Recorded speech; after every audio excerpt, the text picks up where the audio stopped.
I'm going to be telling you the scary story of the exorcism of Roland Doe.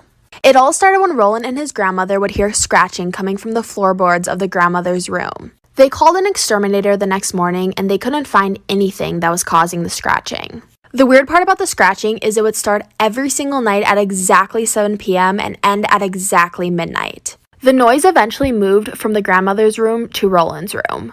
Roland started to hear someone every single night walk from one side of his bedroom to the next. Roland's mom was convinced that this might be their Aunt Helen. Helen had recently passed away and was really close to Roland.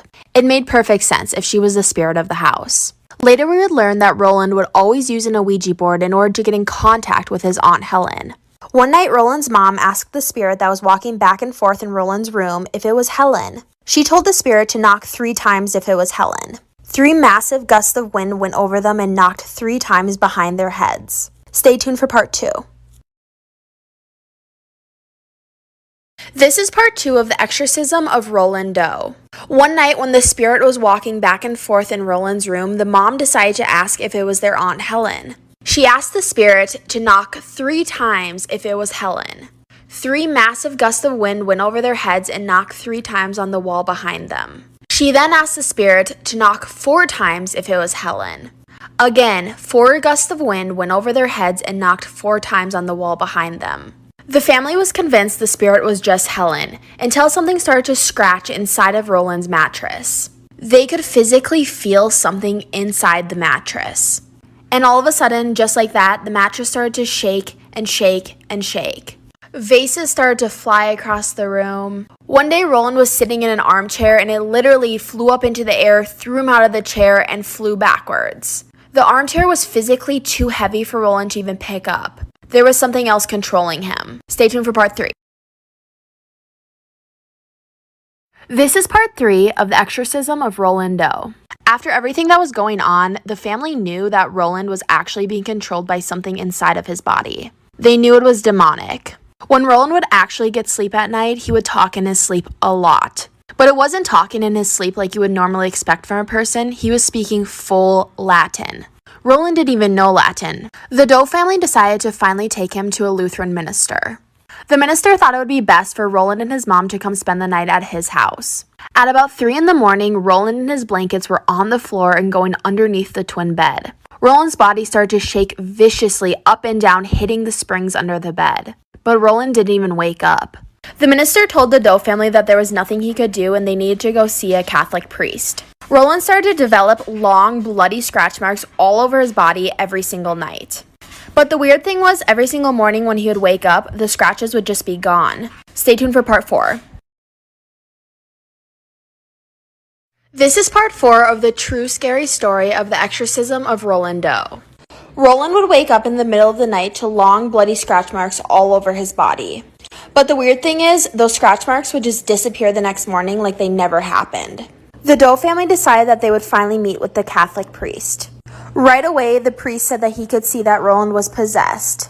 Roland didn't even know Latin, and in perfect Latin, he said to the priest, "O priest of Christ, you know that I am the devil. Why do you keep bothering me?" After hearing this, the priest sent Roland to a Catholic hospital where he could be cared for by nuns. At the hospital, the priest attempted his first exorcism on Roland.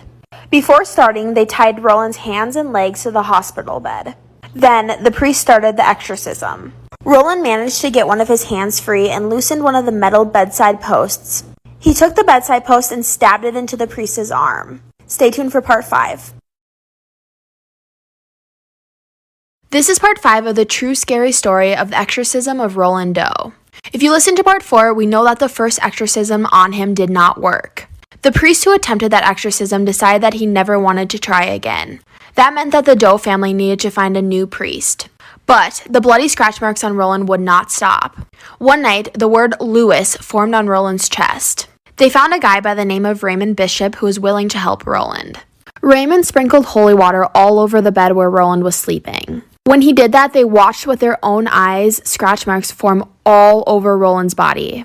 But they didn't know what was causing it. Raymond described it as if something inside of Roland was trying to claw its way out. Raymond knew that this was out of his control, so he got his friend who was a Catholic priest to help him. Then they got ready to perform Roland's second exorcism. When they started the exorcism, the priest called upon every single holy god to help him face evil. But things started to go downhill real quickly. Stay tuned for part 6. This is part 6 of the exorcism of Roland Doe. Before the exorcism, the priest and Raymond Bishop called upon every single holy god to help them with the exorcism.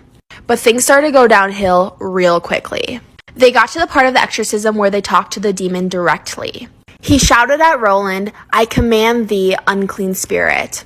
Roland started screaming in pain, and you could see the scratch marks appearing all over his body. Every single time the priest would say God or Lord, new bloody scratch marks would appear on Roland. The priest asked the demon its name and when it would leave Roland's body.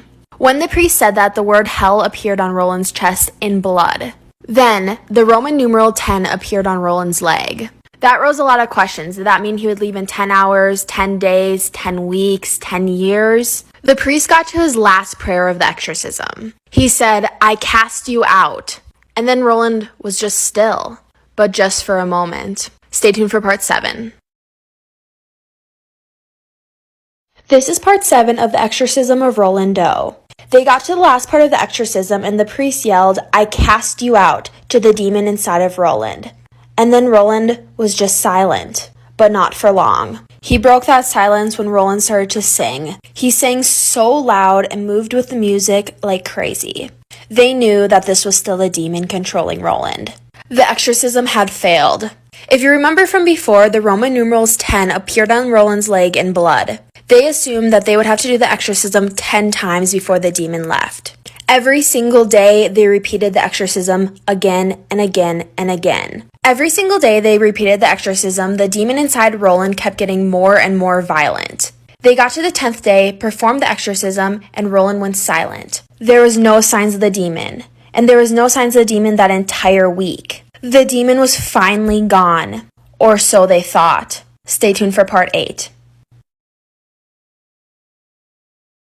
This is the last part of the exorcism of Roland Doe. They believed the exorcism had worked because there was no signs of the demon. But one day, Roland didn't feel good and told his family to come up to the room with him. His eyes snapped shut and he was in a trance. The demon spoke through Roland and said, "I will stay 10 days, but return in 4 days. If you stay and become a Catholic, I will stay away. If you do not believe me, then Roland will suffer forever." The priest believed that if Roland was baptized in a Catholic church, then the exorcism would work. On the way to the church, the demon spoke through Roland and said, "So, you are going to baptize me and you think that will drive me out with Holy Communion?" And then proceeded to drive the family off the road. It took 4 times to baptize Roland. Once they went on to his first communion, it took them 5 tries for him to swallow anything. Then, the Roman numerals 18 appeared on Roland's thigh. On the 18th night of the exorcism, they decided to perform it in a different way. Maybe this would help. At the end of the exorcism, Roland, in his own voice, said, "He's gone." He was free.